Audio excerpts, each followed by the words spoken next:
श्री शिवाय नमस्तुभ्यम। हर हर महादेव। सावन का महीना लग चुका है। 2-4 दिन भले ही निकल गए हो, कोई बात नहीं, क्योंकि अब की बार सावन बड़ा लंबा है, 2 महीने का टाइम है।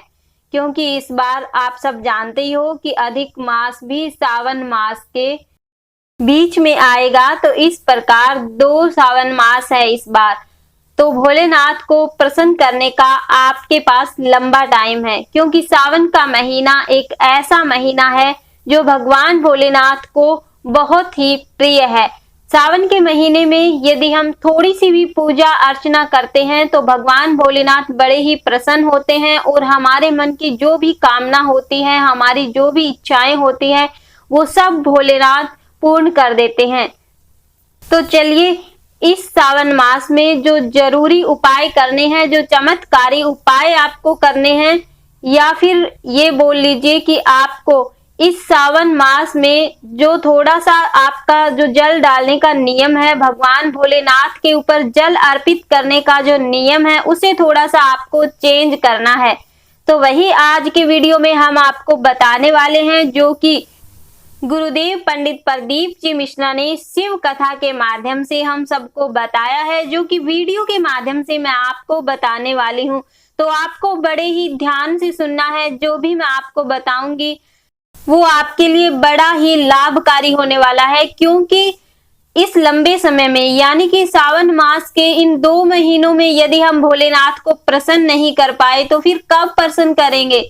तो आपको बड़े ही नियम से, बड़े ही श्रद्धा भाव से भगवान भोलेनाथ की पूजा अर्चना करनी है, ताकि आपकी जो भी मनोकामना है या आपका कोई भी कारोबार है जो चल नहीं रहा, वो चलने लगे और आपकी जो भी मनोकामना है वो अति शीघ्र ही पूर्ण हो जाए।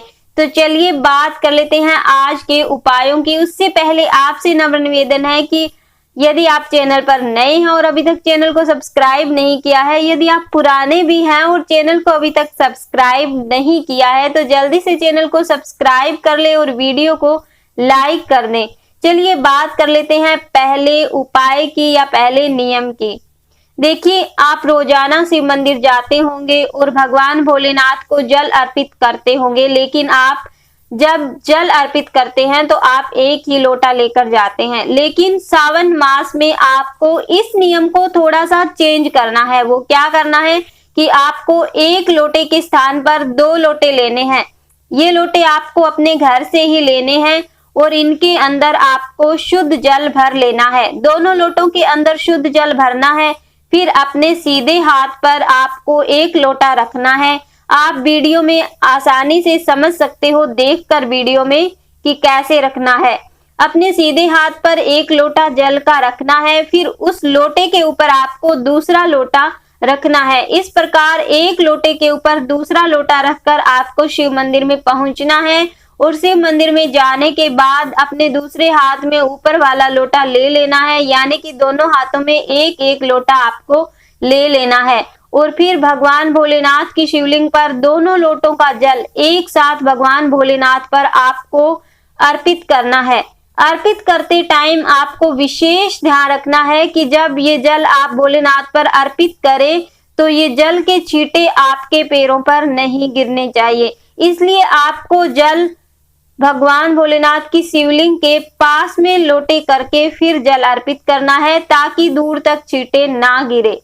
यदि आप इतना सा नियम अपना लेते हो तो भगवान भोलेनाथ अति प्रसन्न होंगे और आपकी सारी मनोकामनाएं अति शीघ्र पूरी हो जाएगी।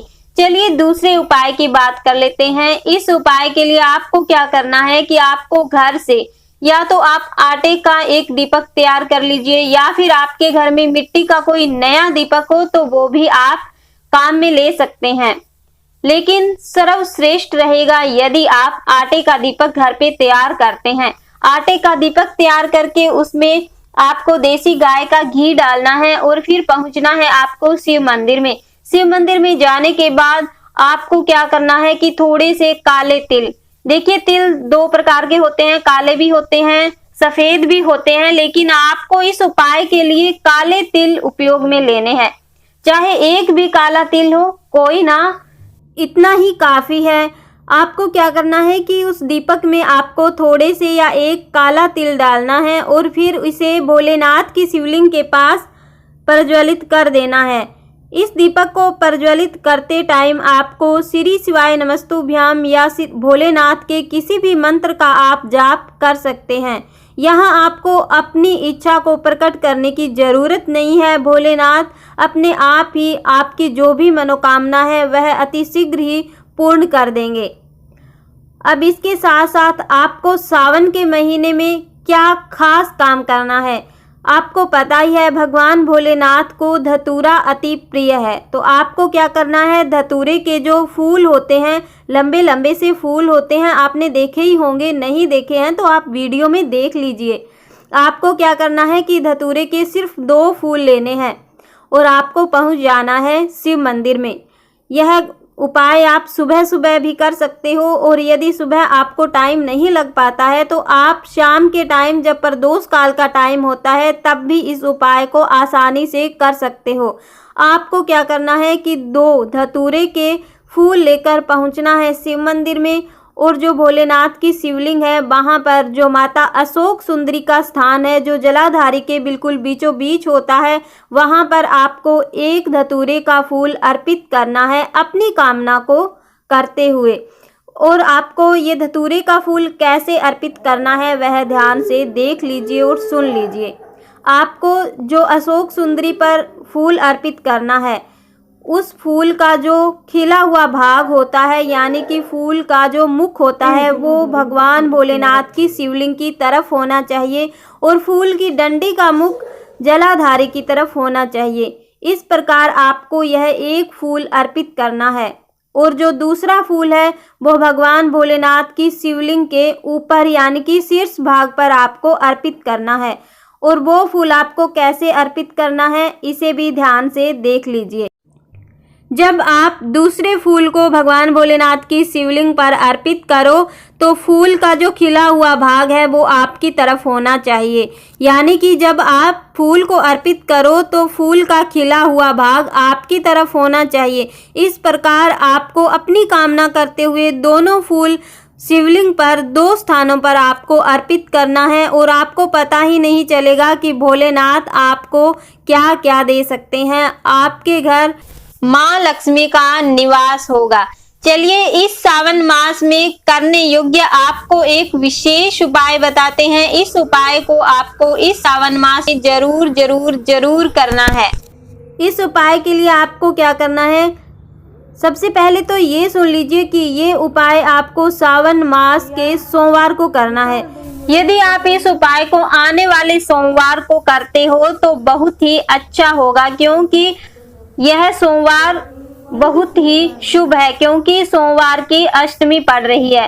तो आपको क्या करना है, शिव मंदिर में जाना है और साथ में 1 बेलपत्री, लाल चंदन और पीला चंदन और थोड़ा सा शहद लेकर जाना है। अब आपको क्या करना है कि जो बेलपत्री है उस बेलपत्री की जो बीच की पत्ती होती है जो बड़ी होती है उस पर आपको पीले चंदन से लेप करना है। ये सब आप वीडियो में आसानी से देख सकते हैं, समझ सकते हैं। जिस प्रकार आपको वीडियो में दिखाई दे रहा है वैसे ही आपको बीच वाली पत्ती पर पीले चंदन से लेप करना है और साइड की जो 2 पत्तियां हैं उन पर आपको लाल चंदन लगाना है। इस प्रकार बीच वाली पत्ती पर पीला चंदन और साइड वाली पत्तियों पर लाल चंदन लगाना है और जो तीनों पत्तियों के बीच यानी कि जॉइंट का जो स्थान है उस स्थान पर आपको थोड़ा सा शहद लगाना है।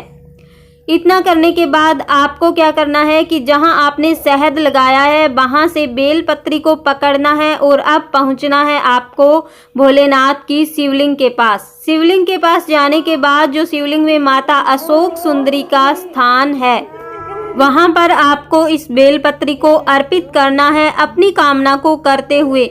फिर वहां पर आपको श्री शिवाय नमस्तुभ्याम या भोलेनाथ के किसी भी मंत्र का आप जाप कर सकते हैं।